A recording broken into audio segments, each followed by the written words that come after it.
Ok. Oi?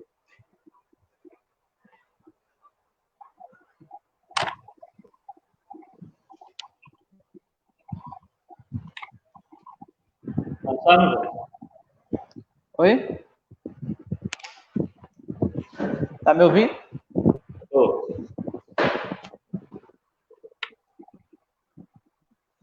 Certo.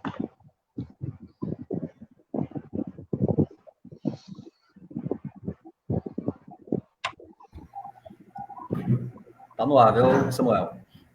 Tá bom. Tá valendo, então?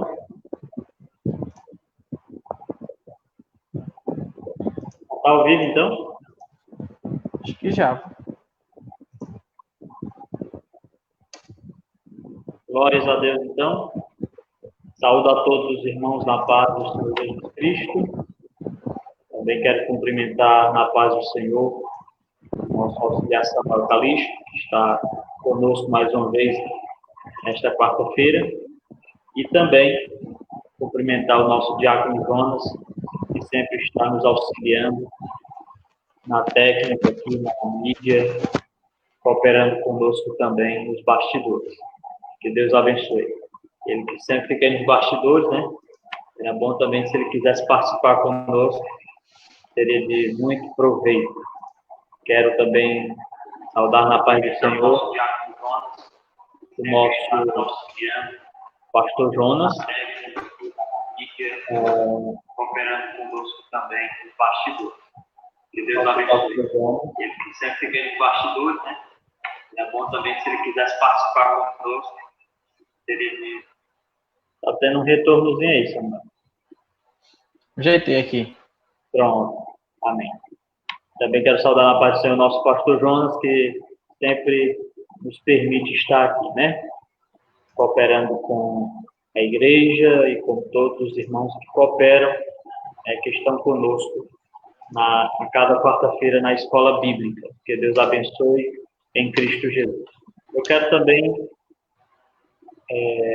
me solidarizar com a família da nossa irmã Liu, né? Nossa irmã Maria Rita de Araújo Alves, conhecida mais conhecida como irmã Liu. Essa irmã abençoada, essa irmã empenhada na obra de Deus, essa irmã que orava, que evangelizava, uma mulher realmente de muito valor.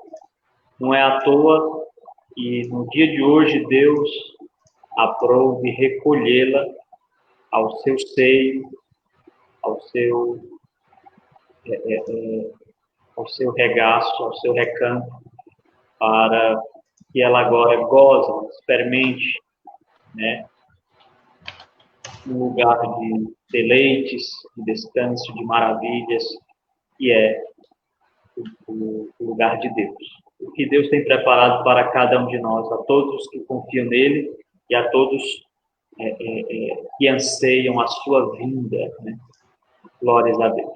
Então, eu solidarizo meus sentimentos a toda a família, que Deus conforte, console os corações, glórias a Deus, e se houver alguém que ainda não é crente, faça que nem a irmã Liô, aceite, desça ao Senhor Jesus. E aquilo que ela está experimentando a partir de hoje, você também poderá experimentar. Você também poderá gozar em Deus. Aleluia. Namorada eterna do Senhor. Vamos orar em nome de Jesus? Vamos orar em nome de Jesus? Amém. Começar a escola bíblica em nome do Senhor. Eu peço ao irmão Samuel para que inicie, em nome de Jesus, a escola bíblica. Com todos os irmãos. Amém. Quero cumprimentar a todos os irmãos com a paz do Senhor. Quero deixar aqui agradecer a Deus por essa rica oportunidade. E assim como nos concede nosso presbítero Jonas, vamos estar aqui orando pelo início da nossa escola bíblica, né? Pai, no nome de Jesus, nós colocamos, Senhor, diante do Senhor as nossas vidas, colocamos também, Pai, diante do Senhor, a cada um dos teus filhos, a cada uma das tuas filhas, Pai, que estão juntamente conosco, meu Pai, nesta live. Senhor, que o teu Santo Espírito, Pai, que é aquele que nos ensina, aquele que nos concede graça, nos concede sabedoria, que ele possa, Pai, falar poderosamente aos nossos corações e aos corações, meu Pai, de cada uma das pessoas, Senhor, que vão, Pai, ter acesso a essa live, de cada uma das pessoas, meu Pai, que estão ao vivo, meu Pai, nesta live. Que o teu Santo Espírito, Senhor, possa convencer acerca da justiça, acerca do pecado, acerca do juízo, que nós possamos, ó Pai, estar crescendo na tua graça, crescendo, Pai, no teu conhecimento, possamos, Pai, aprender as tuas sagradas escrituras e como nos diz a tua palavra, Senhor, que não sejamos apenas ouvintes, mas sejamos, ó Pai, praticantes da tua palavra, para a honra, para a glória e para o louvor do teu nome, Senhor. Manifesta a tua glória, manifesta o teu poder, coloque, Pai, por terra todas as investidas do inimigo das nossas almas e ser, Senhor, glorificado e exaltado em tudo que vai ser feito para a honra, para a glória e para o louvor do teu nome. Amém. Glórias a Deus. Vamos iniciar nossa escola bíblica, meus queridos e amados irmãos, com a lição de número 8. Lição de número 8. Vamos iniciar nossa escola bíblica. Tem como título Edificados sobre o fundamento dos apóstolos e dos profetas. Vou repetir. Edificados sobre o fundamento dos apóstolos e dos profetas. Texto áureo. Edificados sobre o fundamento dos apóstolos e dos profetas, de que Jesus Cristo é a principal pedra da esquina. Efésios 2:20. Está aí na sua tela, acompanha aí o texto áureo. E a verdade prática nos diz assim: Jesus Cristo é a pedra basilar da igreja, que está edificada por meio dos ensinamentos dos apóstolos e do testemunho dos profetas. Glórias a Deus, meus amados irmãos. Vamos aprender na lição de número 8, dando prosseguimento ao ensino do apóstolo São Paulo, a carta, né, que ele mesmo escreve à igreja de Éfeso. Né, igreja de Éfeso. Então, estamos completando o ensino, quando, na leitura bíblica em classe, ele escreve em Efésios, capítulo de número 2, dos versículos 20 a 22. E o complemento, né, dessa leitura bíblica em classe é em Mateus, capítulo de número 7, do verso 24 a 27. Ambos os textos vão abordarem, né, a igreja sendo edificada sobre a rocha, né, sobre o fundamento. É isso? Aqui na Mateus capítulo 7, já que não é o texto que nós vamos estudar, Mateus capítulo 7, 24, 27, os irmãos vão lembrar bem, quando Cristo Jesus fala, ensina, né, a diferença entre aquele que está edificado, né, na palavra dele e aqueles que não estão edificados na palavra dele. Acontece duas coisas. O que está edificado sobre a palavra dele, vem a chuva, a tempestade, e a casa fica de pé. Mas aquele que não está baseado na palavra dele, vem a chuva e a tempestade, as ondas, a tempestade bravia, e aí a casa cai por terra, a casa vai ao chão. Só para a gente refrescar a memória. E assim sendo, a gente já entra, né, na nossa lição de hoje, aqui no primeiro ponto, que diz um edifício espiritual. Um edifício espiritual. E o subponto 1 de santuário judeu. Bem, se estamos tratando vamos tratar, na verdade, sobre um edifício,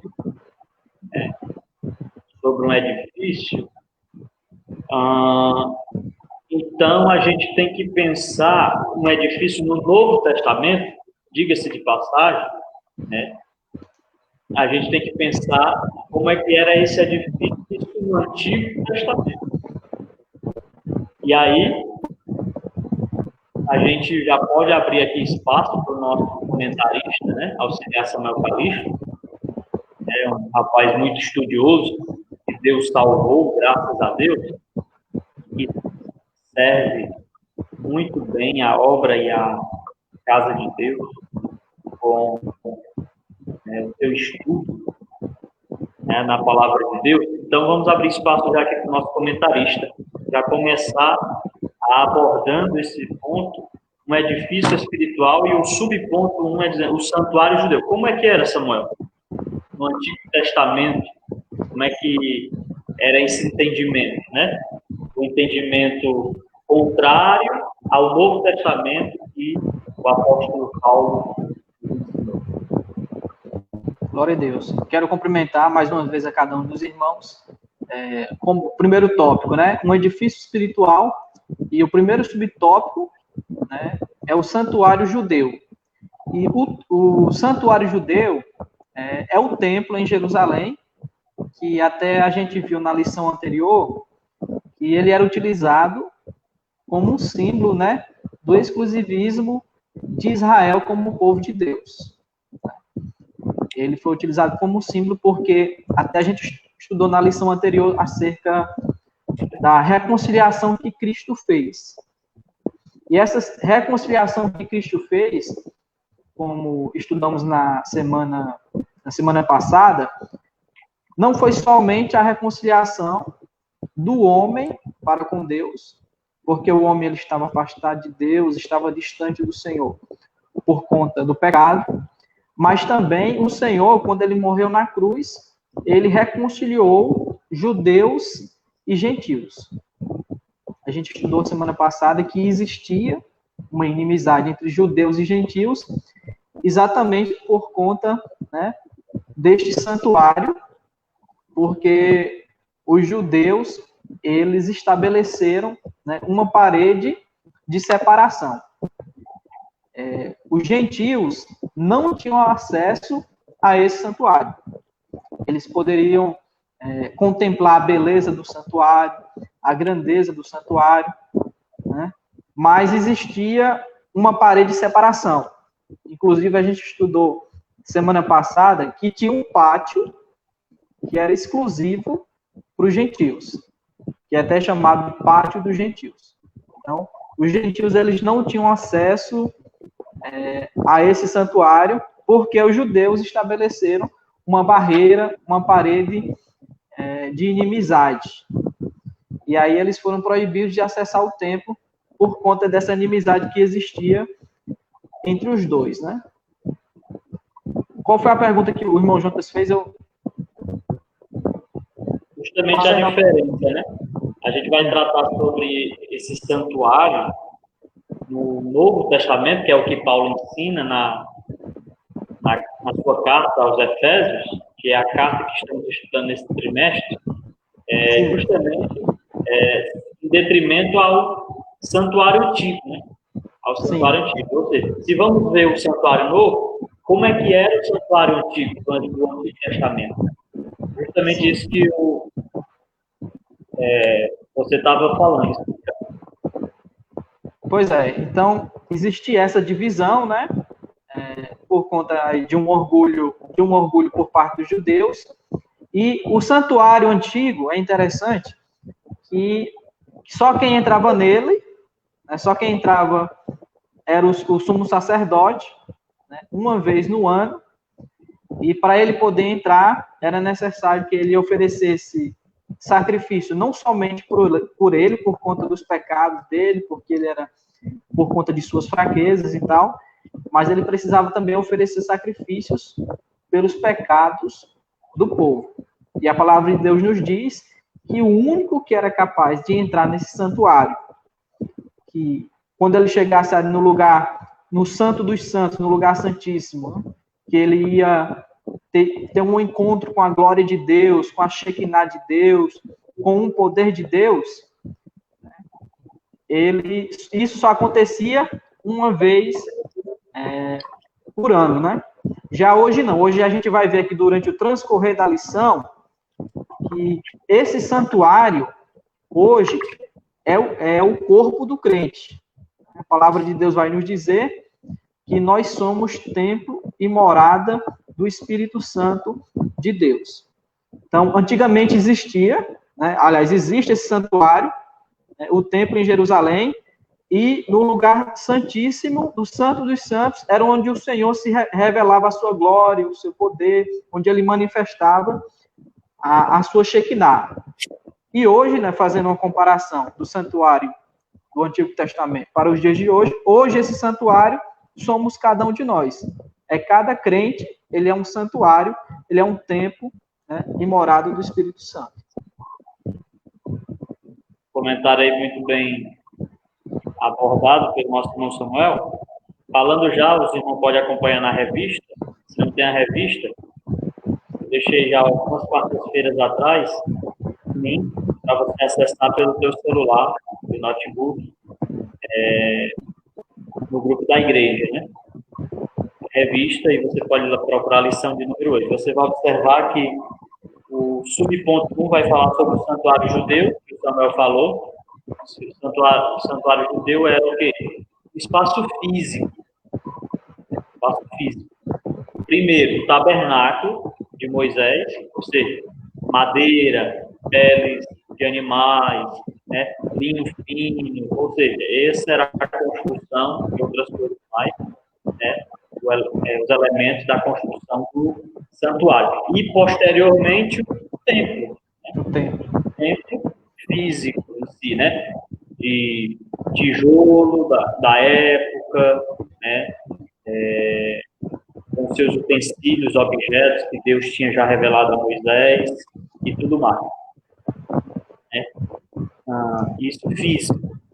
Ou seja, era a habitação de Deus ali no Santo dos Santos, representado pela Arca da Aliança. Isso, Antigo Testamento, tempo judaico, hebraico, israelita, do Antigo Testamento. Porém, a gente viu isso nas questões passadas, Deus já tinha um plano do povo, que foi concretizado em Cristo Jesus. A gente viu isso, né? Na lição passada, atrasada também. Quando Cristo escolheu um povo chamado igreja. Igreja esta que é formada por judeus, povo escolhido de Deus na terra, né? E também gentio. Justamente isso que o Samuel estava falando, que, né, tinha essa inimizade, distanciamento de judeus com gentios. Isso provado até fisicamente no seu templo, quando tinham parte dos gentios, né, e era uma divisão feita de pedras, né, para que os gentios não pudessem se misturar com os judeus. Olha aí. Isso aí a gente já estudou na lição passada, só reprisando, porque é importante aqui para a nossa lição. E o ponto 2 que o Samuel também abordou, né? O santuário cristão. E Paulo vem ensinar na carta aos Efésios. Que santuário cristão é esse? A gente lembra logo do que o nosso amado Estevão falou em Atos dos Apóstolos, capítulo 7. Quando ele estava diante de uma multidão, as pessoas, né, pagas, pelos sumos sacerdotes da época, para difamarem aquele homem, assim como fizeram com Jesus, né, e levarem à morte. Mas ele, diante de uma multidão, diz a Bíblia Sagrada, que o Espírito que estava nele, as pessoas não conseguiam combater, de tamanho poder e glória que saía de sua boca. Glória a Deus. Ele dizia que Deus não habita em templos feitos por mãos de homens. Olha o que aqui Estevão disse já naquela época. Né? Naquela época. E o Samuel foi muito feliz quando ele disse que justamente o templo do Novo Testamento, o templo do cristão, né, não é de pedra, não é de barro, não é de cimento, de tijolo, de ferro, né, de areia, concreto, não. O templo cristão do Novo Testamento é justamente quem? Os crentes. É justamente quem? A igreja do Senhor Jesus. E aí um ponto interessante para a gente já entrar no terceiro subponto, né? Porque a gente vai ver justamente a razão, como é que era no Antigo Testamento, e como é que é no Novo, a gente vai ver justamente agora, né, já que estamos tratando sobre o edifício espiritual, está aí, o ponto 5, né, a gente vai ver como é que era formado justamente esse templo. A gente agora vai colocar, né, à prova o que realmente estrutura esse templo. E a gente vai ver se é edificante ou não, se é forte ou não. E aí o Samuel já pode comentar aí o ponto 3, quando diz a pedra angular. A gente falou, lembre-se, não perca, né? Dentro do edifício espiritual, a gente já falou sobre o santuário dos judeus, vamos dizer, o templo dos judeus. A gente já falou sobre, né, o templo cristão, né? E agora nós vamos ver a pedra angular. Né? O que é essa pedra angular, Samuel? Explica para o povo de Deus. Amém. Antes de entrar nesse subtópico número 3, para falar acerca da pedra angular, tem uma passagem aqui, 1 Reis, capítulo número 8, né? 1 Reis, capítulo 8, versículo 27, que o autor até menciona, falando acerca do santuário, né? Antes, Salomão conversando com Deus, orando a Deus, e ele vai dizer o seguinte, né? 1 Reis, capítulo 8, versículo 27. Mas, na verdade, habitaria Deus na terra? Ele faz uma pergunta. Eis que os céus e até o céu dos céus te não poderiam conter.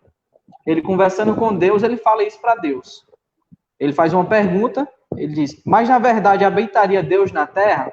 Depois ele afirma, eis que os céus e até o céu dos céus não podem conter. Então, a gente vê aqui um mistério muito grande, né? O como Deus é grande, Deus que é tão grande que nem os céus dos céus podem conter. E aí, a gente vê que esse versículo de 1 Reis, capítulo 8, versículo 27, ele se coaduna com Atos, capítulo 7, versículo 48, quando Estevão vai dizer que o Senhor, ele não habita, né, em templos feitos por mãos humanas, se coaduna com essa passagem. E apesar de ele ser tão grande, que nem os céus dos céus pode conter, ele habita em cada um de nós, através da presença do Espírito Santo de Deus. Então a gente vê aí o quão privilegiado nós somos. Esse Deus que é tão grande que nem o céu dos céus pode conter, ele escolheu o ser humano, o crente, né, para que esse crente fosse o templo e morada do Espírito Santo de Deus. A palavra de Deus também vai dizer, quero ler aqui outro versículo, 1 Coríntios, capítulo 13. 1 Coríntios, capítulo 3, o versículo 16, diz assim, não sabeis vós que sois o templo de Deus e que o Espírito de Deus habita em vós? Se alguém destruir o templo de Deus, Deus o destruirá, porque o templo de Deus, que sois vós, é santo. Então, o apóstolo Paulo aqui está afirmando mais uma vez que nós somos templo e morada do Espírito Santo de Deus. E isso é um privilégio, né, muito grande, e ao mesmo tempo que é um privilégio, né, que a gente pode dizer aqui que é graça, é uma graça que o Senhor nos concede de nós sermos templos e moradas de Deus, é também uma responsabilidade muito grande, porque a palavra de Deus aqui nos diz o seguinte, que aquele que destruir o templo de Deus, Deus o destruirá. Então, ao mesmo tempo que é um privilégio, nós temos também aqui uma responsabilidade muito grande, né, de cuidarmos do nosso corpo, de zelarmos do nosso corpo, de como diz a palavra de Deus. Lá em 1 Coríntios, capítulo 10, versículo 31, o apóstolo Paulo ele vai dizer assim, quer comais ou quer bebais, ou façais qualquer outra coisa, fazei tudo para a glória de Deus. Então, diante desse privilégio, que nós somos templo e morada do Espírito Santo, nós temos uma responsabilidade. E a palavra de Deus nos diz que aquele que destruir o templo de Deus, Deus vai destruí-lo. Então, o que nós precisamos fazer? Nós precisamos, com a graça de Deus, como o apóstolo Paulo diz em 1 Coríntios 10 e 31, quer comais, quer bebais ou façais qualquer outra coisa, fazer tudo para a glória de Deus. Então, precisamos estar buscando a cada dia, né, viver uma vida para a glória de Deus. Utilizar o nosso corpo, que é templo do Espírito Santo, para a glória de Deus. E entrando aí no terceiro tópico, como o presbítero João também mencionou, vai se falar acerca da pedra angular. Antigamente, as construções, elas tinham uma pedra angular. E era exatamente essa pedra angular que ela sustentava, era uma pedra que era escolhida, e era exatamente ela que sustentava todo o edifício. Eu não sei se vai ter como o nosso diácono Jonas, eu mandei uma imagem para ele, que essa imagem é apenas ilustrativa, mas para os irmãos verem, vai ajudar aqui no ensino, na compreensão de cada um dos irmãos que estão conosco aí nessa live. Vamos ver se o diácono Jonas consegue colocar essa imagem. Pronto, ó, essa imagem aí, se os irmãos perceberem, os irmãos vão ver aí essa pedra em formato de cruz, claro, que é uma imagem ilustrativa, né? Mas seria a pedra angular, a pedra de esquina.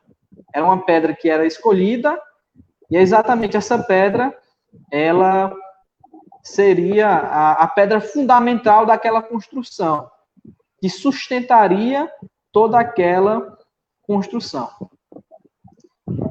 É por isso que o autor da lição aqui vai dizer, ó, no subtópico 3. Na arquitetura antiga, a construção de um edifício requeria uma pedra angular. Ela é traduzida como a pedra mais importante ou a pedra principal. Ela era posta no canto do prédio para sustentar o alicerce, firmar e unir toda a estrutura e manter as paredes em linha certa. Para que se tenha uma ideia dessa dimensão, em uma das escavações no local do templo em Jerusalém, foi encontrado um monólito com cerca de 12 metros de comprimento. Então, o apóstolo Paulo, conhecendo disso, ele faz essa afirmação, né? Cerca dessa pedra angular, que daqui a pouco a gente vai passar para o próximo tópico e a gente vai compreender que essa pedra angular, né, na igreja é Cristo. No edifício que é a igreja, essa pedra angular é Jesus. Presbítero Jonas. Dando prosseguimento aí, já que já vimos sobre o santuário judeu, o templo judeu, o Antigo Testamento. Os irmãos lembram bem, tabernáculo e templo, né, judeu, físico. Templo cristão, a igreja. A igreja não é aquele templo onde a gente se reúne em 4 paredes. Não. A igreja é o corpo de Cristo. Paulo ensina isso, né, na carta de Paulo aos Romanos e também em 1 Coríntios. Ou seja, o corpo de Cristo é a igreja. Então, e o Samuel bem leu aí em 1 Coríntios 3,16, né? Que nós somos templo, e não sabeis vós que sois templo e morada do Espírito Santo. Nós somos templo e morada do Espírito de Deus. Então, nós estamos na casa, a habitação de Deus na terra. Então, ele habita não naquele espaço físico construído para os crentes se reunirem e adorar o seu nome, pregar a sua palavra. Não. Ele habita dentro de nós. E quando é que Deus estará lá naquele tempo? Quando nós estivermos lá.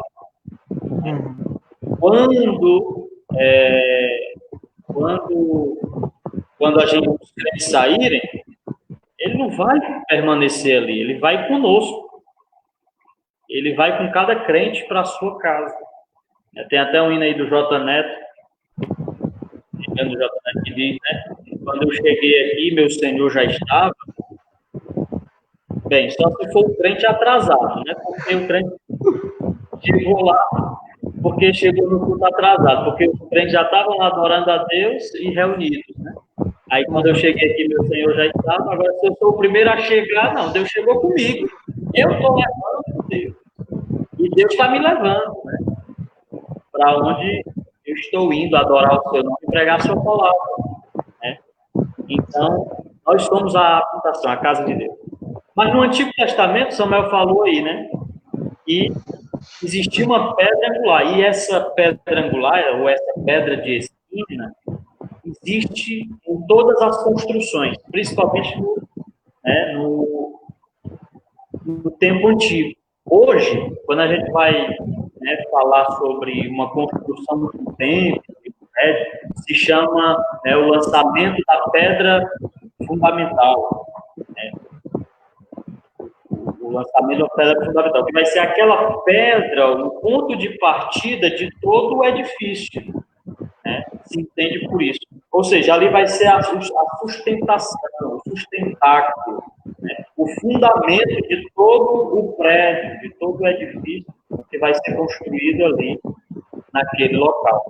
A imagem aí do Samuel, que o nosso irmão Jonas mostrou, né, da parte do irmão Samuel, mostra bem, né, ilustra bem, dá bem uma ideia, né, para o nosso entendimento, mas a gente tem que perceber algo que acontecia no antigo tempo. Como é que eles escolhiam uma pedra fundamental? Não podia ser qualquer pedra. Né? Podia ser qualquer. Era uma pedra especial. E não era algo fácil de ser encontrada. Tinha que ter muita busca, muita procura. Né? E tem uma palavrinha aí que o Samuel leu aí no subponto 3, chamado monólito. E esse monólito quer dizer uma pedra de grande proporção. Uma pedra, olha aí, uma pedra de grande proporção. Ou eu até anotei aqui, ou um monumento ou obra constituída por um só bloco de pedra.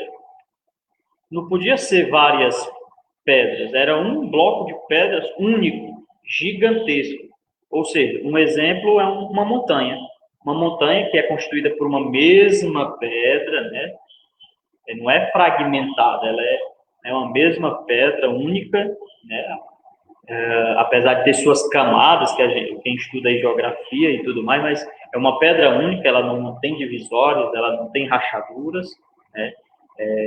Isso é um monólito. E, como bem falou aí, né, um exemplo aí, foi encontrado, né, nas escavações no local do templo em Jerusalém, templo lá destruído, um monólito de cerca de 12 metros de comprimento. Olha aí, a pedra angular, um sustentáculo do templo de Jerusalém, tinha 12 metros de comprimento. Hoje a gente faz um prédio, né, a engenharia faz um edifício com as suas bases aí, né, com ferros grossos e tudo mais, de 2 metros de profundidade, 3 metros e tal.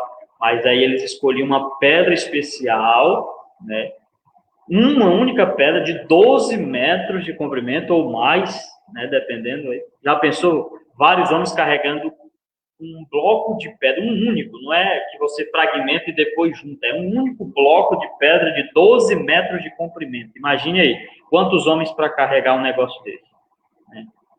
E aí, então, Jonas, como é que eles faziam para escolher uma pedra dessa? Bem, os especialistas, os engenheiros, os edificadores da época, eles tinha uma técnica, né, para escolher essa pedra. Eles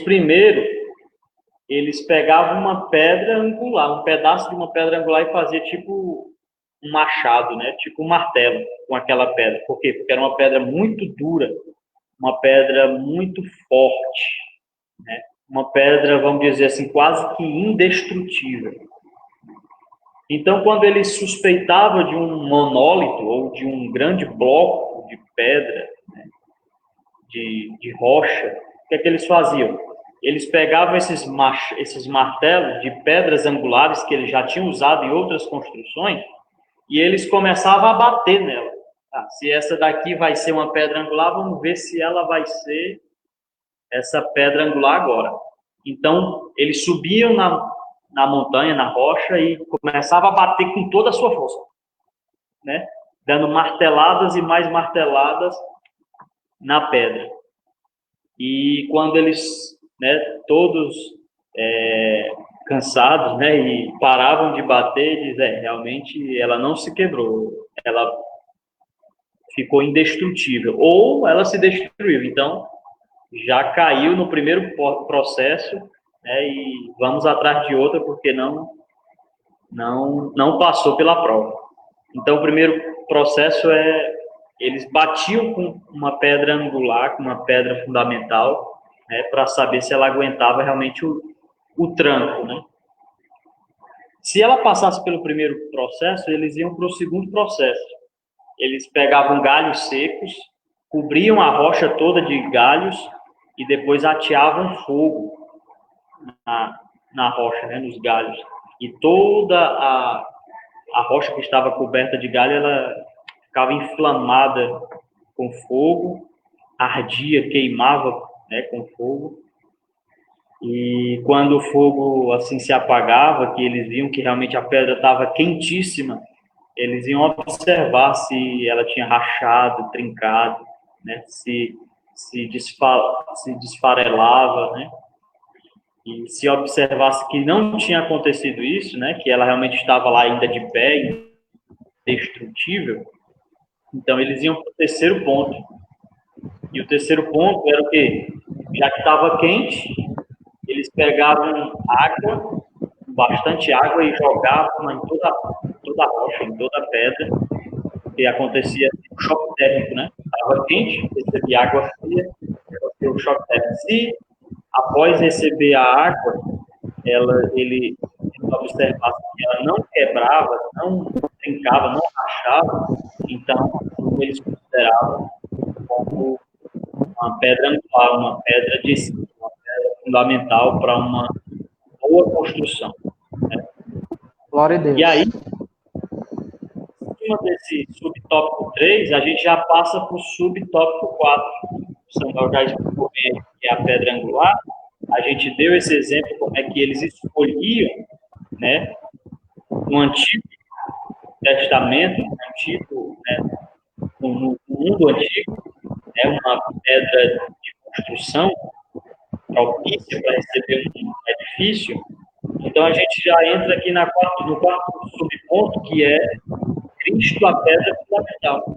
Você pode colocar outro, você pode ter a fé que você tenha, você pode colocar qualquer, né, outro Deus, outra criatura no lugar de Cristo. Porém, não vão passar pelas provas, né, que são cabíveis para escolher uma pedra fundamental de construção de um edifício, né, que é a minha e que é a tua vida. O que é que eu estou querendo dizer? Deus. Você pode colocar Buda, você pode colocar Confúcio, você pode colocar Gandhi, você pode colocar, né, Hare Krishna, você pode colocar Moloch, Dagon, Baal, qualquer Deus que existiu, que existe e que possa vir a existir. Porém, Cristo é a única pedra fundamental, é a única pedra de esquina pelo qual a pessoa está edificada e vai permanecer de pé até os últimos instantes das profecias. bíblicas. Glória a Deus.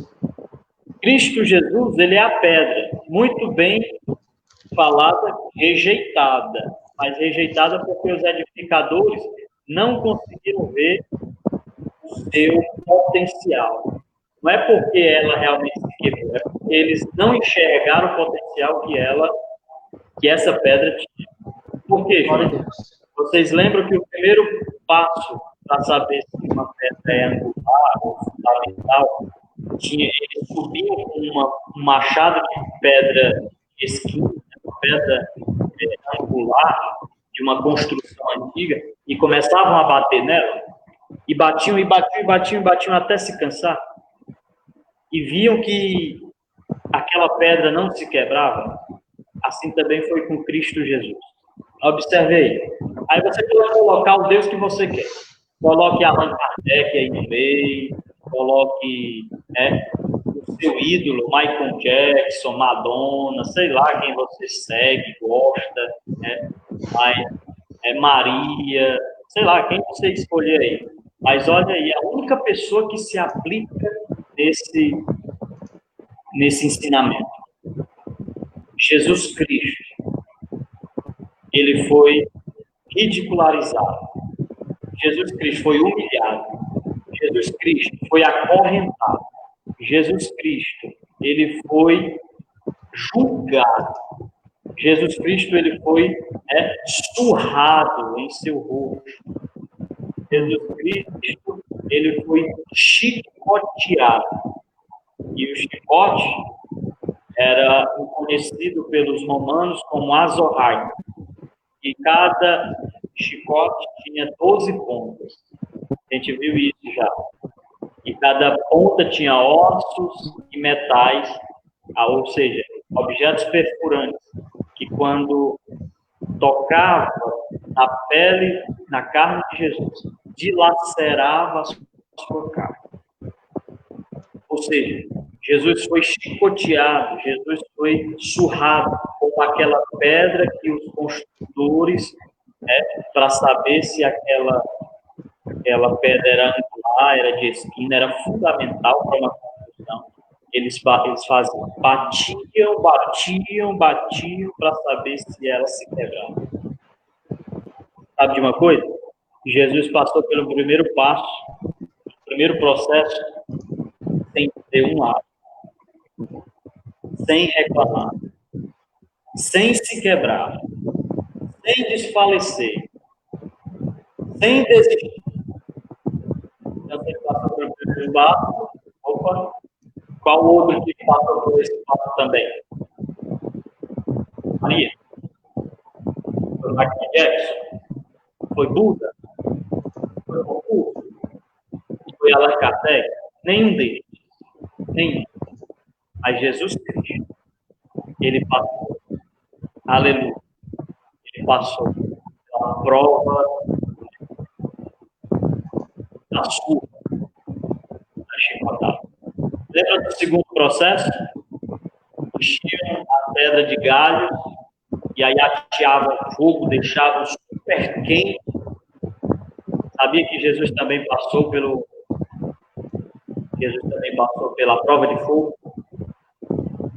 Jesus, depois que foi julgado, ele foi condenado, sem merecer, é claro. Jesus, ele carregou o flagelo do seu castigo, a cruz nos seus ombros. Jesus caminhou até o monte da caveira. Jesus foi crucificado nela. Glórias a Deus. Jesus passou pela prova de fogo. Jesus passou pela prova de fogo. Quando a gente, muitas vezes, eu só me lembro de mim, quando a gente está passando por um apertozinho, a gente diz, ai meu Deus, a gente já grita, já clama o nome do Senhor, que é ruim demais a gente passar pela prova, mas Jesus passou pela prova de fogo. Glória a Deus. Sabe que coisa? As pessoas disseram, ei, se tu é o Filho de Deus, desça da cruz, desiste, salva a ti e a nós também. Mas Jesus, ele foi até o fim. Glória a Deus. Ele passou. Aí, quando Jesus estava naquela prova, no calor da vida, da tribulação, Aí vem agora o quê? O choque térmico, né? Joga água fria. O terceiro ponto, terceiro passo, joga água fria. Sabe uma coisa? Jesus passou pela tumba fria. Jesus morreu. Jesus desfaleceu. Glória a Deus. Jesus deixou de respirar, de viver aqui nessa terra, também por alguns dias. Jesus foi sepultado, foi enterrado. Mas sabe uma coisa? Ele ainda não desistiu da sua missão. Ele foi pregar aos cativos, lá no cativeiro. Ele foi cumprir o seu desígnio ainda. E depois de 3 dias, diz a Bíblia Sagrada, ele ressuscitou. Ninguém conseguiu destruir a rocha, a pedra angular de esquina, que é Jesus Cristo. Ou seja, nenhum outro o processo da pedra de esquina no mundo antigo vai conseguir superar o que Jesus Cristo fez. Por isso, Jesus é considerado a pedra principal. Jesus é a pedra principal. Mas sabe de uma coisa? Nós somos as pedrinhas. Jesus disse assim para Pedro, 16:18 de Mateus, né? Quem diz que as pessoas que eu sou? Aí diz que tu é Elias, né? Jeremias, né? Ou João Batista, alguns profetas. E vocês que andam comigo, quem dizem que eu sou? Pedro, ele disse: Senhor, tu és o Filho de Deus. Tu és o Cristo, o Filho de Deus. Aí, depois desta declaração de Pedro, também Jesus declara quem Pedro é. E fazendo uma inferência, também Jesus estava se retratando a nós. Ele está dizendo assim: Pedro, tu és Pedro, ou seja, tu és uma pedrinha pequena, um pequeno fragmento de pedra. Mas só que o complemento tem depois, vírgula, mas sobre esta pedra, parece que ele estava apontando para ele, mas sobre esta pedra, este grande bloco de pedra, esse grande rochedo, eu edificarei a minha igreja. Ou Glória seja, a Deus. porque nós, essas pedrinhas pequenas, vamos edificar. Ele quem, Pedro? Não. Pedro é um pequeno fragmento de pedra como eu e você somos. Mas sobre ele, Jesus Cristo, nós somos esse pequeno fragmento de pedra. Estamos construindo ou estamos sendo parte da construção deste edifício chamado Igreja do Senhor Jesus Cristo. E ele, Jesus Cristo, é o fundamento da nossa construção. Glórias a Deus, meus amados. Até diz aqui o salmista, Salmo 118, versículo 22, né? E ele é a nossa cabeça de esquina, né? Ou, em outras versões, pedra principal, pedra fundamental, pedra angular, tudo quer dizer a mesma coisa. Glórias a Deus. O escritor Marcos, o evangelista Marcos 12:10, ele nos diz que ele é a pedra principal. Cristo Jesus é a pedra principal. Bendito seja o nome do Senhor. Então, meus amados, ele é a nossa pedra principal. Glórias a Deus. Glória a Deus. Vou comentar, Senhor? Só para complementar, né, o que o senhor já vem dizendo. Salmista Davi, Salmo de número 118, versículo 22, ele vai dizer o seguinte, né? A pedra que os edificadores rejeitaram tornou-se cabeça de esquina. E o apóstolo Pedro, em 1 Pedro, capítulo 2, e o versículo 7, ele vai dizer o seguinte: e assim para vós, os que credes, é preciosa, mas para os rebeldes, a pedra que os edificadores reprovaram, essa foi a principal da esquina. Então, a gente vê aqui que Cristo, ele, como o senhor mencionou, Cristo ele é a pedra principal, a pedra de esquina. É aquela que foi rejeitada, os edificadores rejeitaram, as pessoas rejeitaram, mas Deus a escolheu e fez dela a pedra principal, a pedra de esquina, que como a gente viu alguns minutos atrás, essa pedra principal era a pedra mais importante na construção de um edifício. Todo aquele edifício estava alicerçado, né, naquela pedra fundamental. Todo aquele edifício ele estava sustentado sobre aquela pedra principal, aquela pedra fundamental, aquela pedra de esquina que foi escolhida bem no início, né, da construção daquele edifício. Aí eu me lembro aqui de 1 Coríntios, capítulo 3, versículo 11, quando o apóstolo Paulo ele vai dizer o seguinte: porque ninguém pode pôr outro fundamento além do que já está posto, o qual é Jesus Cristo. Então, o fundamento da igreja, a igreja ela está estruturada, ela está fundamentada, ela está firmada em Jesus. O apóstolo Paulo aqui ele é bem claro, ó, ninguém venha querer pôr outro fundamento. O fundamento é Jesus. A igreja ela tem que estar firmada em Jesus. A pedra principal na qual a igreja, que é esse edifício espiritual, né, está alicerçado, é Jesus. Glórias a Deus. Jesus Cristo é a nossa pedra. Síntese do tópico 1 diz, meus amados, em Cristo, um novo conceito de santuário é construído.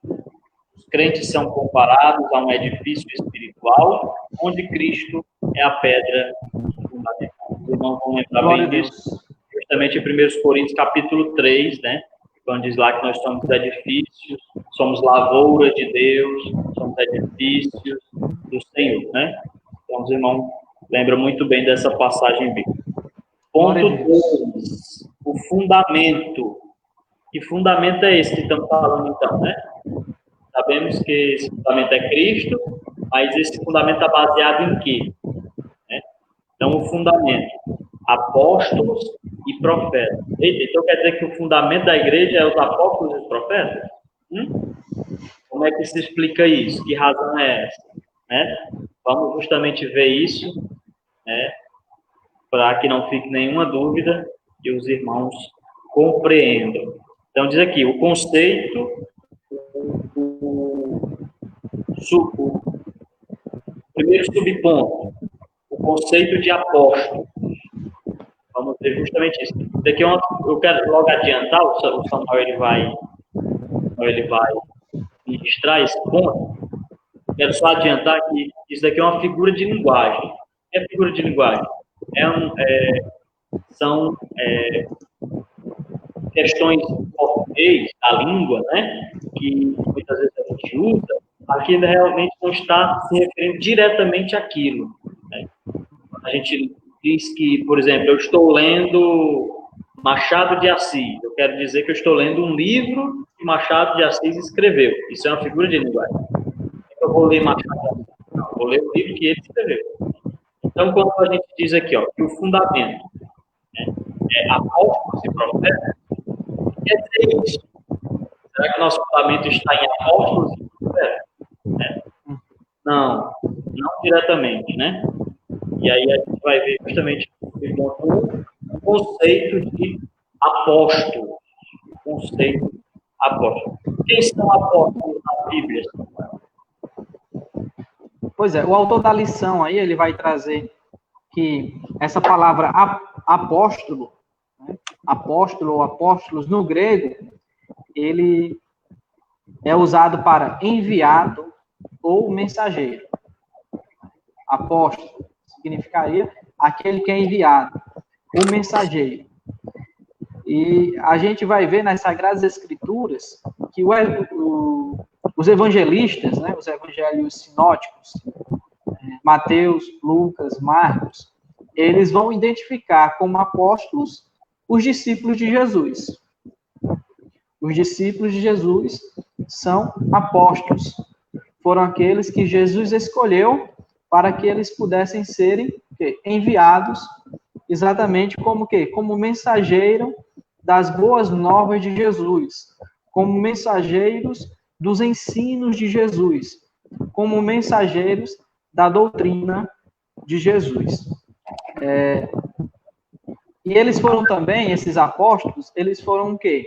Eles foram testemunhas oculares do quê? Do ministério de Jesus. Os apóstolos foram testemunhas oculares do ministério de Jesus, foram testemunhas oculares da morte de Jesus, bem como também da ressurreição de Jesus. Então, a palavra de Deus nos ensina que os discípulos, os próprios evangelistas identificam eles como apóstolos. A palavra de Deus vai dizer lá em 1 Coríntios, capítulo 15, os versículos 8 e 9, e Romanos 1 e 1, vai dizer também que o apóstolo Paulo, né, ele também é um apóstolo, que inclusive em Coríntios vai dizer que é um apóstolo abortivo, né, apóstolo abortivo. E quando ele escreve a igreja que está em Roma, quando ele escreve a carta aos romanos, ele se identifica como um apóstolo chamado por Deus. Né? E é interessante aqui, antes de passar aqui novamente para o presbítero Jonatas, que a palavra de Deus, ela vai dizer lá em Atos, capítulo 6, os versículos 2 a 4, vai falar acerca da missão, né, que foi confiada a esses apóstolos. Qual era a missão deles? E aí eu quero ler aqui para os irmãos esses versículos. Atos, capítulo de número 6, e os versículos 2 a 4, a gente vai identificar isso. Olha o que a palavra de Deus nos diz, né? E os 12, convocando a multidão dos discípulos, disseram: não é razoável que nós deixemos a palavra de Deus e sirvamos às mesas. Escolheis, pois, irmãos, dentre vós, 7 varões de boa reputação, cheios do Espírito Santo e de sabedoria, as quais constituamos sobre este importante negócio. E é interessante, né? Foi escolhido aqui 7 varões para serem diáconos na igreja ali primitiva, para servir a mesa. E a palavra de Deus nos diz que esses 7 diáconos, eles tinham que ser cheios do Espírito Santo e de sabedoria, né? Para fazer um trabalho aqui que para nós, a gente não é um trabalho que, entre aspas, claro, não seria tão significante, que era servir às mesas. Mas aqui, os irmãos aqui da igreja primitiva, né, os líderes disseram que escolhessem esses homens e que fossem varões de boa reputação, cheios do Espírito Santo e de sabedoria. Mas nós perseveraremos na oração e no ministério da palavra. Os apóstolos aqui disseram que eles iriam perseverar na oração e no ministério da palavra. E este parecer contentou a toda a multidão, e eles elegeram Estevão, homem cheio de fé e do Espírito Santo, e Filipe, e Prócoro, e Nicanor, e Timão, e Parmenas, e Nicolau, prosélito de Antioquia. E os apresentaram ante os apóstolos, e estes, orando, lhes impuseram as mãos. E crescia a palavra de Deus em Jerusalém, se multiplicava muito o número dos discípulos, e grande parte dos sacerdotes obedecia à fé. Então, a gente vê aqui qual foi, né, a missão que foi entregue aos apóstolos, que é exatamente a missão de o ministério da palavra. Foi entregue a eles o ministério da palavra, o ensino, né, de transmitir a doutrina de Cristo para as demais pessoas.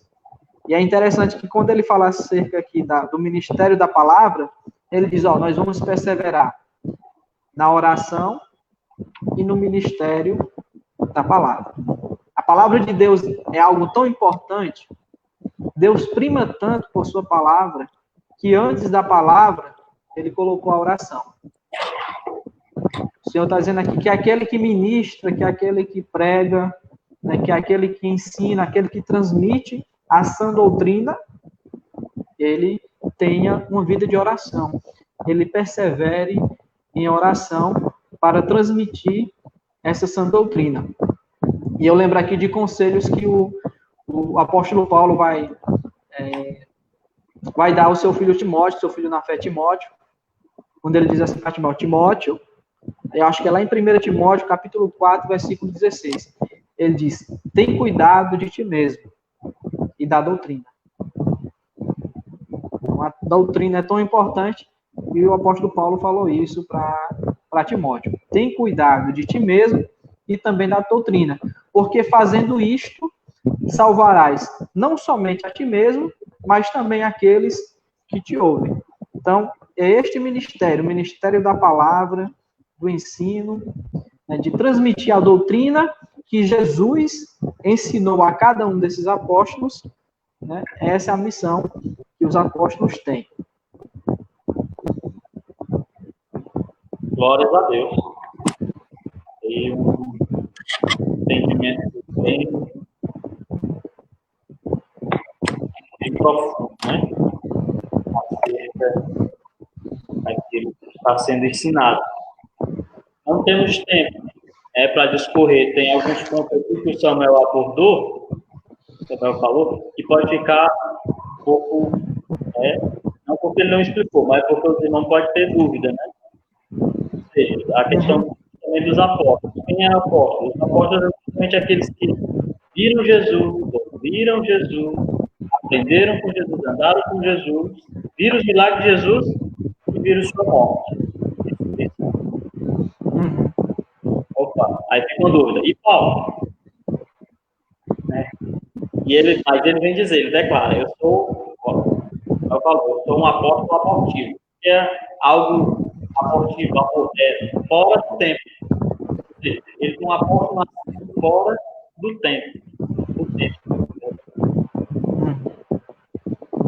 Glória a Deus. Ele viveu no tempo de Jesus. Apesar de ele não estar andando diretamente com Jesus, a Bíblia diz que ele era um perseguidor da igreja. Então, ele ouviu falar de Jesus. Ele ouviu falar dos milagres de Jesus. E lembre-se que ele era um daqueles que segurou as vestes de Estevão quando apedrejava Estevão. Mas sabe que Deus teve misericórdia dele, Jesus se revelou a ele no caminho de Damasco, Atos 9. Então foi Jesus Cristo que o chamou diretamente. Por que não poderia ser chamado de apóstolo?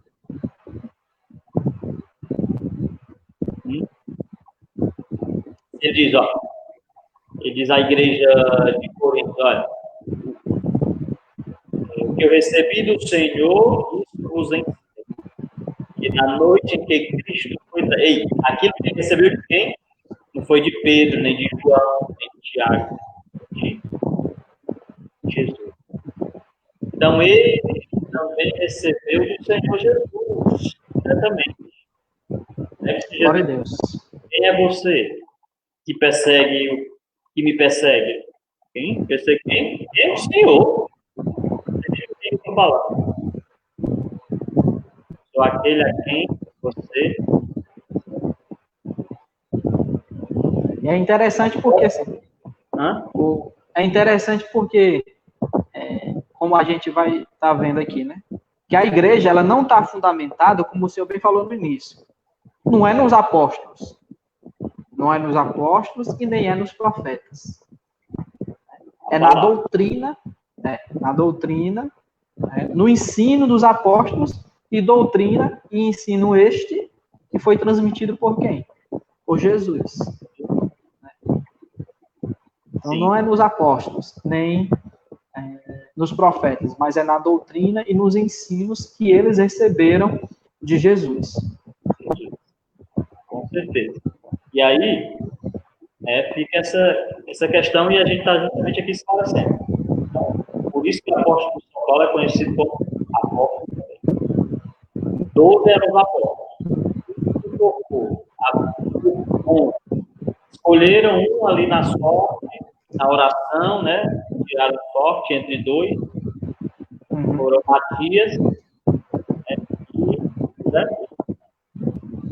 Não lembro o nome, acho que foi José, não sei se foi José. José de alguma coisa, José, porque Matias ficou no lugar. Mas na história bíblica ele não apareceu. Então, ocupando a vaga é justamente aquele, o apóstolo Bautista, certo? E hoje, esses apóstolos aí não viram Jesus, não andaram com Jesus, não viram os milagres de Jesus, pelo menos não os bíblicos. Sim. E nem viram a morte e a ressurreição de Jesus. O que a Bíblia diz é que aqueles, ou seja, nós creremos, mas não vimos. Aprendemos sua palavra porque foi escrita todo esse tempo para nós, né? Para quem tem ouvidos, ouça o que o Espírito, a igreja. Mas não vimos nada disso. E por que se intitulam? Geralmente são eles que se intitulam. Não são mortos por outros. São eles mesmos se intitulam apóstolos. E aí eu não quero ter ninguém mais ninguém, eu só quero trazer a ilustração de Cristo mesmo ensina, através de Paulo, né, que Deus deu, né, à igreja apóstolos, profetas, evangelistas, pastores e doutores. Lembre-se que pastores já existia, era um ofício de cuidar de ovelhas, né? E que mudou de nome, né? Quando a pessoa cuidava de pessoas no Antigo Testamento, era sacerdotes e sumo-sacerdote, cuidava das coisas de Deus, né? Levava as coisas do povo até Deus, era representante do povo. Então, no Novo Testamento, ficou mais conhecido como, né, pastor, em vez de sacerdote, né? Vamos dizer assim. Evangelista, ou seja, esses eram as missões de dons que Deus deu à igreja através do Espírito Santo. Nós temos dons espirituais, falar em línguas, né? Dom da ciência, sabedoria, de maravilhas e por aí vai. Mas tem os dons ministeriais, que são estes, né? Dom de apóstolo, de profeta, de evangelista, de pastor, de doutor. Né? Cinco são os dons ministeriais. Então, as pessoas pegam esse dom e colocam como título, né? Em que o título era no tempo apostólico da igreja primitiva. E por isso que você não vê que ficou, por exemplo, depois de Pedro, de Tiago, de João, né, veio o apóstolo, né, veio o apóstolo, os pais da igreja, o apóstolo Orígenes, o apóstolo, né, Tomás de Aquino, né, o apóstolo, né, Eusébio, não ficou conhecido. Por quê? Porque os apóstolos eram o tempo da igreja, então foram instituídos. Mas amém. Deus abençoe cada ministério, seus dons, né, e que eles possam servir para a honra e para a glória do nome do Senhor. Então, o conceito de apóstolo, enviado, né, mensageiro. E aí a gente viu que o Samuel já falou no ponto 2, que é a doutrina dos apóstolos. Essa doutrina dos apóstolos não é que a gente está firmado nos apóstolos, mas no que eles representam, ou no que eles ensinaram. Lembra da figura que eu falei? A gente lê um livro de algum autor e diz, eu estou lendo o autor tal, ou seja, eu estou lendo um livro que aquele autor escreveu. Então, mesmo modo, a igreja ela é fundamentada nos apóstolos quando observa os ensinamentos que os apóstolos ensinaram. Ou seja, quando estão baseados na palavra que os apóstolos repassaram. O que uma coisa que eu quero destacar aqui, bem claramente, que o Samuel até já falou, né? Glória a Deus. Diz aqui, ó. Os apóstolos receberam a doutrina diretamente de Cristo. Outro ponto. Assim como não se pode mexer na pedra angular depois de colocado o alicerce, igualmente o fundamento da igreja não pode ser violado. Ou seja, depois que está fazendo a construção, você colocava a pedra angular naquela posição, porque vai ser removida. Ela estaria ali para todo sempre. E se fosse tirado, toda a construção vinha ao chão, vinha por terra, né? Era derribada. Então, assim também, como a pedra angular não pode ser tirada, também a doutrina dos apóstolos, ou seja, que é Cristo, Jesus, o ensinamento de Cristo. E ele diz aqui, ó, olha o que é que Paulo diz. O que eu recebi do Senhor. Os apóstolos do mesmo jeito, também quando eles iam ensinar, eles iam dizer, né? Aquilo que eu aprendi, aquilo que eu ouvi de Deus. Ou seja, não pode ser removido, não pode ser tirado. Não pode ser removido. Não pode ser violado, né? Segundo o comentarista da lição. A palavra que vem à mente agora é que Paulo mesmo que escreveu, né? Quando diz assim a igreja, não me lembro a que igreja ele estava escrevendo, mas diz assim, se vocês receberem outro evangelho que não seja este, seja considerado anátema, seja considerado maldito. Ou seja, Paulo ele é bem enfático quando ele está dizendo assim, olha, a doutrina que eu aprendi do Senhor, o evangelho que eu recebi de Deus, que eu estou ensinando a vocês, estou repassando para vocês, é o verdadeiro evangelho. Se vier outra pessoa, ou eu mesmo, ensinando outra coisa, será anátema, é considerado maldito. Para entender como é importantíssimo, né, a gente se atentar à doutrina da palavra. Ela não pode ser confundida, ela não pode ser violada por leis humanas, por homens desta terra, né, por poderosos, por ricos, por conceitos, por concepções, por culturas, né, mundanas. A palavra de Deus é aquilo que ela. Lembra do que Jesus ele disse? Né? Céus e terra vão passar, mas as minhas palavras não passarão. E a igreja do Senhor está fundamentada no que os apóstolos ensinaram, ou seja, a doutrina que Cristo nos deixou. E a respeito dos testemunhos dos profetas, Samuel, que você tem a nos dizer? Deixa eu ver aqui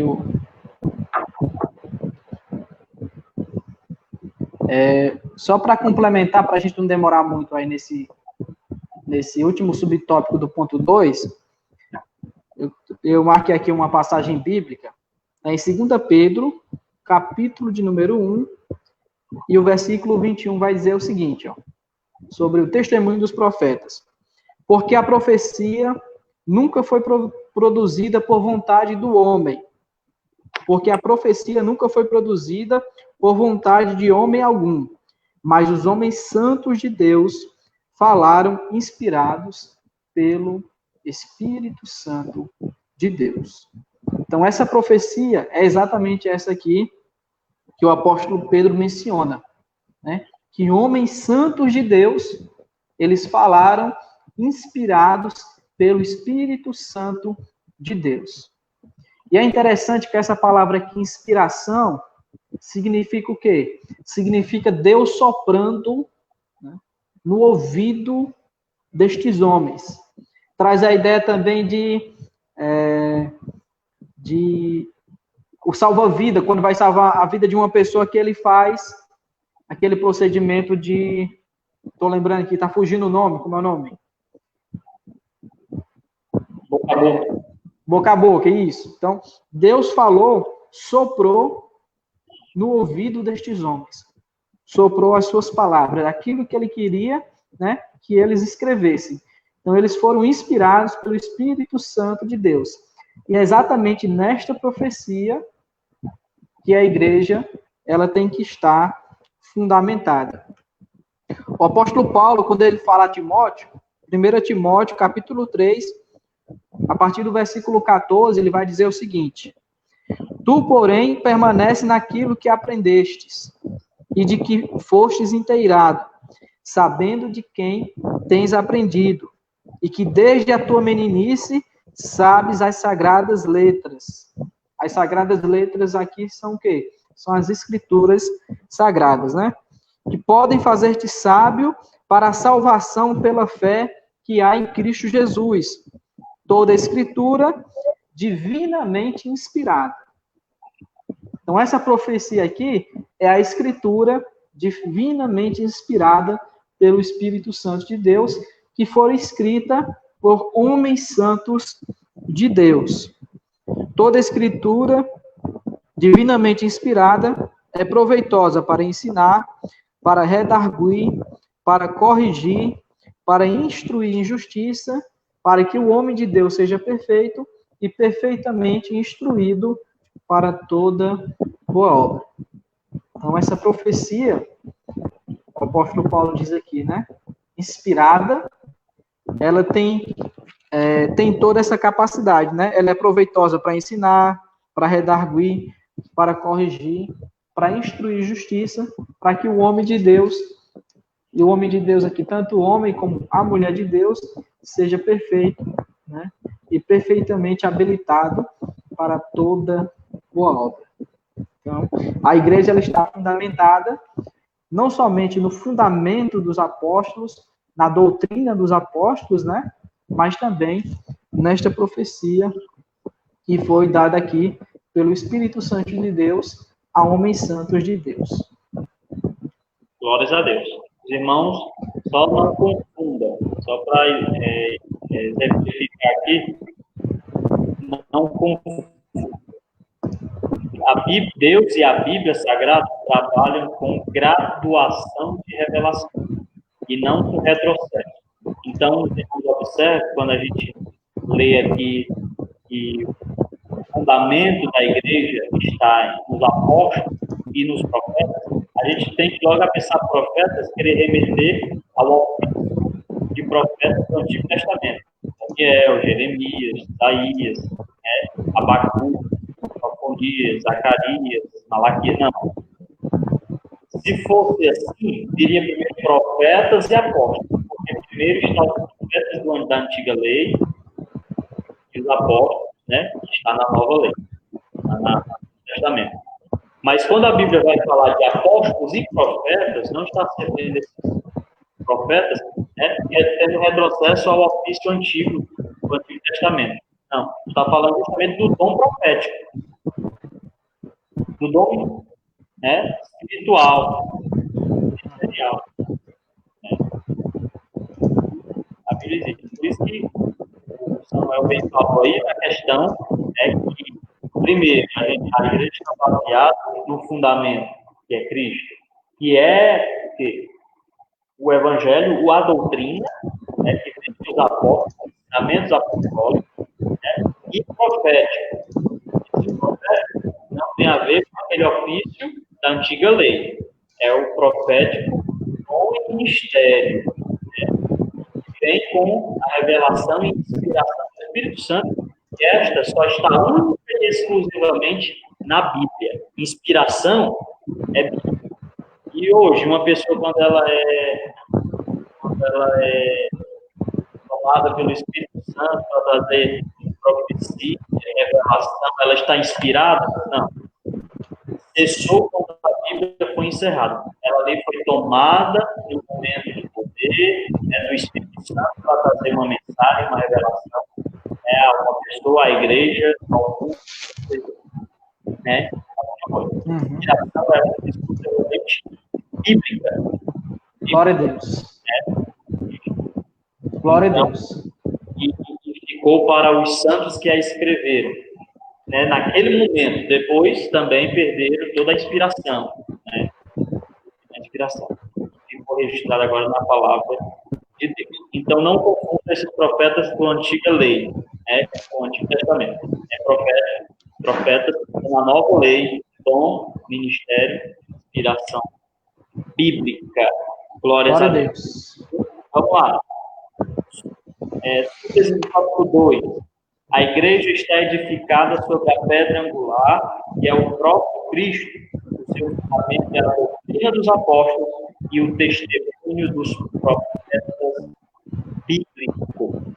Glória a Deus. Já pensou? Eu e você creríamos se alguém não tivesse testemunhado o que Cristo fez? Mas sabe de uma coisa? Sabe por que eu tenho certeza que Cristo é o Rei dos Reis, o Senhor dos Senhores e o Salvador da nossa vida, da nossa alma? É por causa que teve pessoas capazes de morrerem por esse testemunho. Eu não creio em pessoas que, na verdade, morrem por nada. Não sei. Tem pessoas que morrem pelo seu país, que morrem pela sua família, tem pessoas que dão a sua vida por alguém, né? Por alguma coisa que crê piamente. Então, meus amados, eu tenho por certo uma coisa. Cristo não veio morrer de graça, ele morreu pela humanidade. E outra coisa, Pedro de cabeça para baixo, Paulo degolado, queimado, João lançado uma panela de óleo fervente, Tiago decapitado, né? Vários santos homens de Deus jogados em arenas a gladiadores, a feras perigosas, né? Queimados em praça pública, né? Queimados dentro de animais de bronze, com fogo aceso. Eu não acredito que eles morreram por nada. Eles morreram por testemunho de Cristo, né, pela fé em Deus. Glória a Deus. É por isso que eu sei que Ele é o Deus verdadeiro e o Salvador da nossa vida. Glória a Deus. Ponto 3, meus amados. Edificados para a morada de Deus. Olha aí o privilégio. Glória a Deus. Edificados para a morada de Deus. Rafael, o que você tem a nos dizer sobre um edifício bem ajustado? Glória a Deus. Logo no início aí, né? O autor da lição, no primeiro tópico, ele vai dizer o seguinte: a expressão todo edifício bem ajustado cresce indica um processo contínuo de desenvolvimento dos crentes. Então, a gente está em crescimento, né? Constantemente em crescimento. Por isso que o apóstolo Pedro, eu acho que é na primeira carta, ele vai nos dizer o seguinte para cada um de nós: crescei na graça e no conhecimento do nosso Senhor e Salvador Jesus Cristo. Então, a gente está nesse processo de crescimento, de buscando sermos cada dia mais parecidos com Jesus, né? Mais semelhantes a Jesus. Por isso que Jesus, lá em Mateus, capítulo 5, e o versículo 48, ele diz assim: sede perfeitos, como é perfeito o vosso Pai Celestial. Então, o que o Senhor quer de nós, de cada um de nós, é exatamente isso, é progresso. Como nós somos, Pedro vai dizer que nós somos pedras vivas nesse edifício espiritual, o Senhor quer que nós possamos estar cada dia crescendo, possamos estar cada dia buscando mais de Deus, mais da graça de Deus, aprendendo mais com o Senhor. Esses dias, eu estou lendo aqui a carta aos Hebreus, e eu acho muito interessante que o autor aos Hebreus, ele vai dizer o seguinte aqui no capítulo 5, o versículo de número 12, Hebreus capítulo 5, versículo 12, ele diz assim, ó: porque, devendo já ser mestres pelo tempo, ainda necessitais de que se vos torne a ensinar quais sejam os primeiros rudimentos das palavras de Deus, e vos haveis feito tais que necessitais de leite e não de sólido alimento. O apóstolo Paulo, lá em 1 Coríntios, capítulo 13, ele diz assim, que quando ele chegou a ser homem, ele deixou as coisas de menino. Então, a gente vê essas passagens que o Senhor quer o que de nós? Que nós venhamos crescer.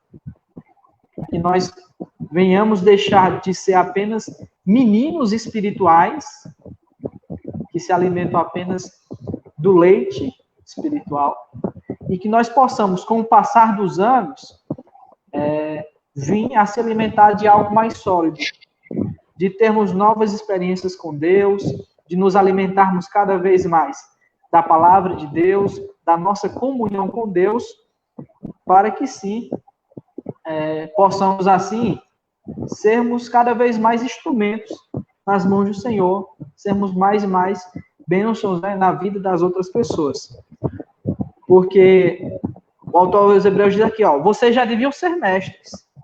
Por esse tempo que passou, desde quando vocês aceitaram a Jesus, se converteram ao cristianismo, já era para vocês ser mestres. Já era para vocês estar discipulando outras pessoas. Já era para vocês estar ganhando outras pessoas para Jesus. Mas vocês não cresceram. Vocês ainda são crianças. E eu preciso dizer a vocês que vocês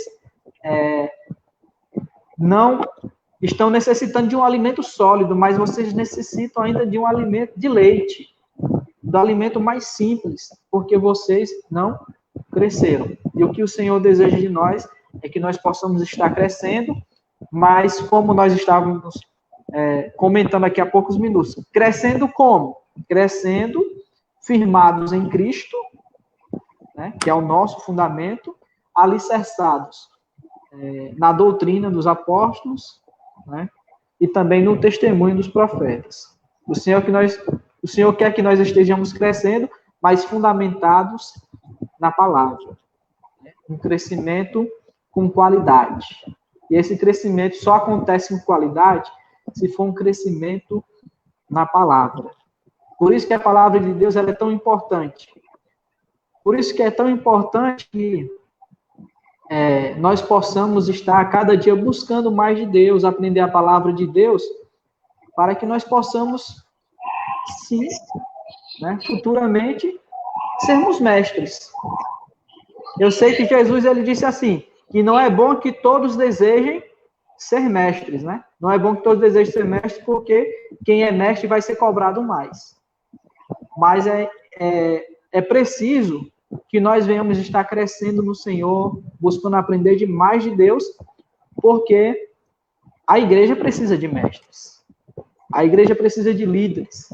A igreja precisa daqueles que vão ter ali experiências, vão ter mais conhecimento da palavra para transmitir para as outras pessoas. Glórias a Deus. Vai ser que a palavra de Deus diz que vai raiando, raiando, até se tornar dia perfeito.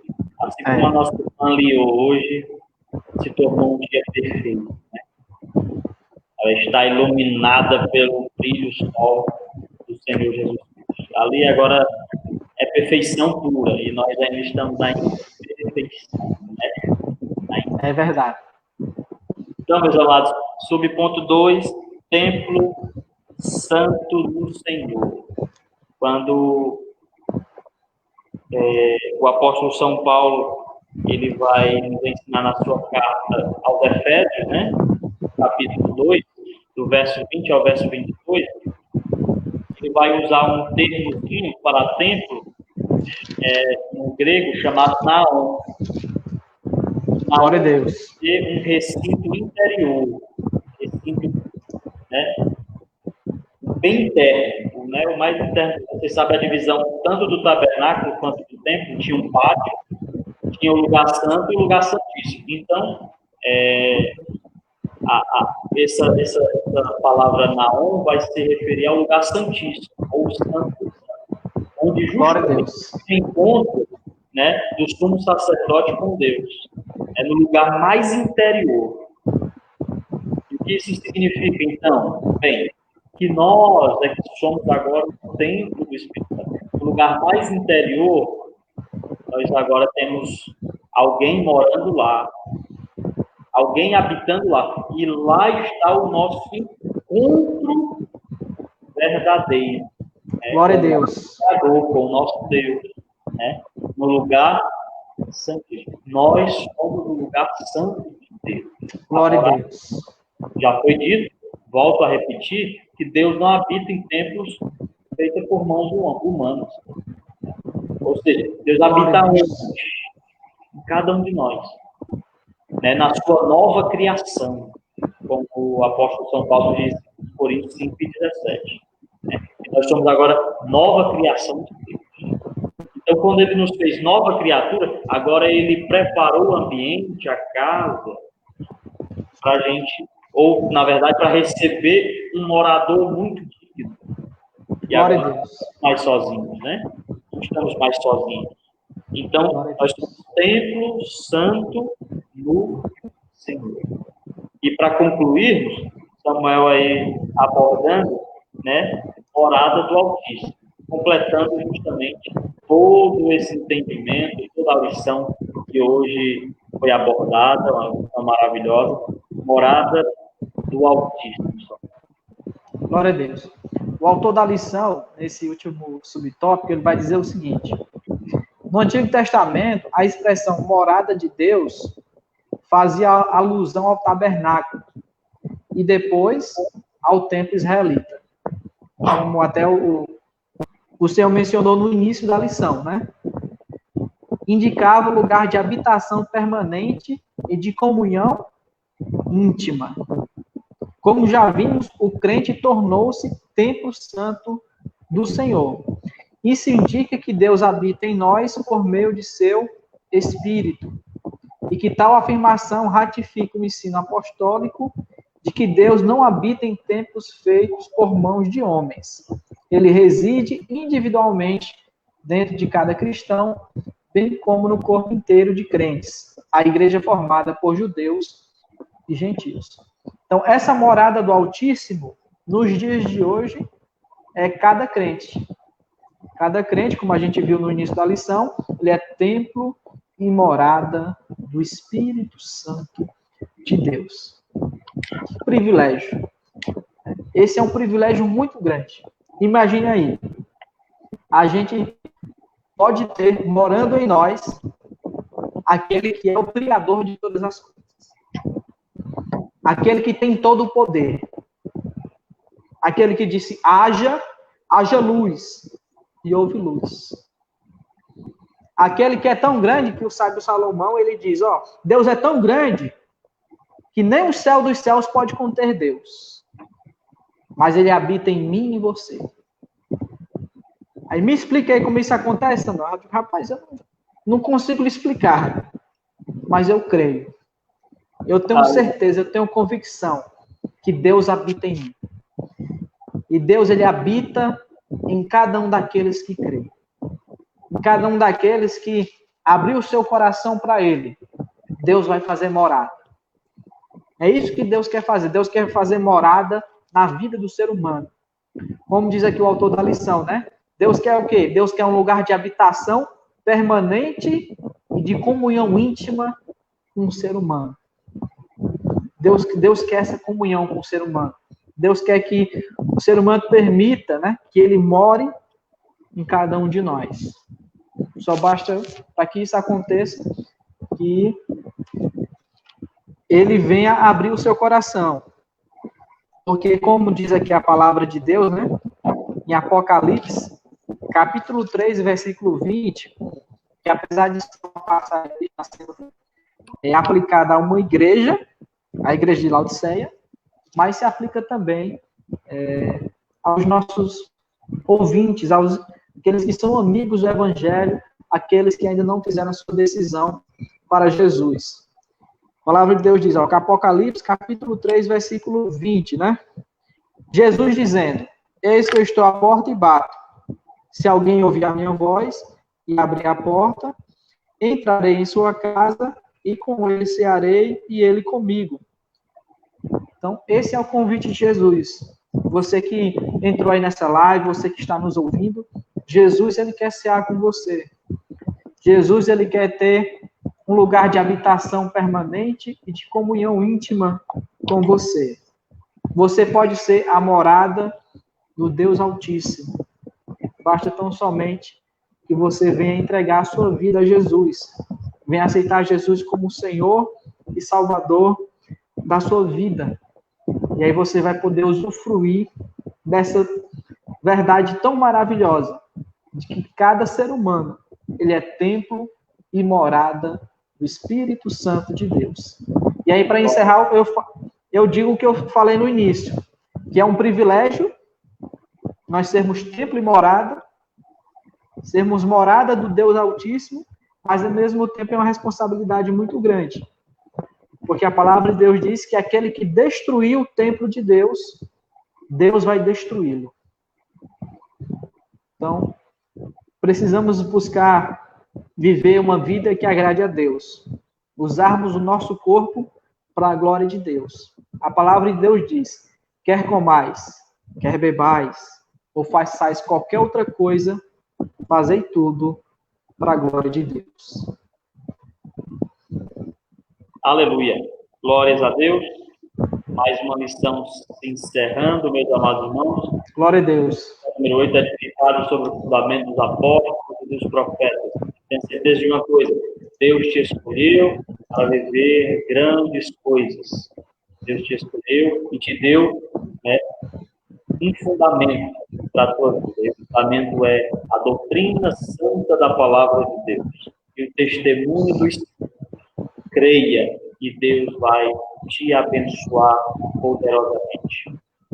Glórias a Deus. E a próxima lição, próxima quarta-feira, meus amados.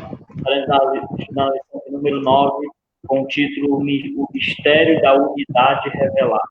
O Mistério da Unidade Revelada. Que Deus te abençoe. Até lá, se Deus quiser, estaremos juntos mais uma vez.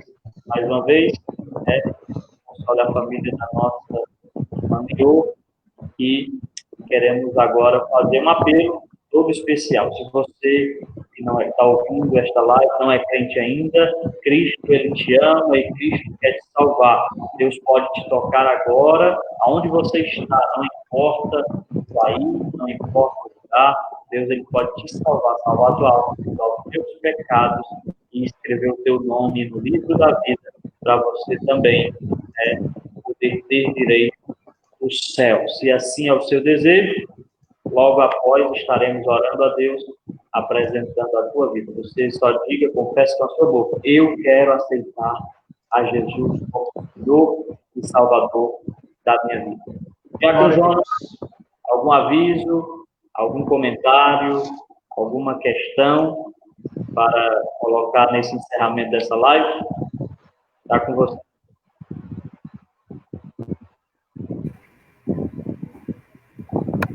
Pode ser, irmãos. Glória a Deus. Mais uma noite abençoada na Escola Bíblica. Queremos apenas agradecer aqui a nossa irmã Sueli Campos, a irmã Giovânia, nosso pastor, a irmã Edvanda, a irmã Nanera esteve conosco, a irmã Cida, a esposa do nosso irmão Roberto, a Tamires Furtado sempre está conosco, a irmã Rosa ali da Vila Fronteiro, nosso missionário Cláudio também esteve conosco, Deus abençoe. Elisângela, Montécio, e vários outros irmãos também. Só informando que na sexta-feira a gente retorna com o culto de doutrina, amém? A partir das 19 horas. Que Deus abençoe a cada um.